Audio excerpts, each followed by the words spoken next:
Alam nyo, nung bata-bata pa ako, I used to hate Sundays. Lalo na pag paggabi na.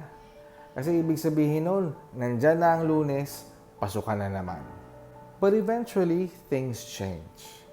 Actually, Mondays are now my favorite. Kahit na pag Monday ang aking pinaka-busy at pinakamaraming meetings. Because it sets the tone for the whole week. Especially in dealing with different teams.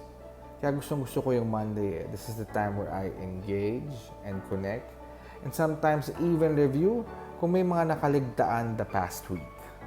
And in one of those meetings, one of our coaches discussed time management. And I really like his perspective on this. All of us, whether rich or poor, are given the same amount of time. Same number of seconds, minutes, and hours in a day. So kung ganun pala,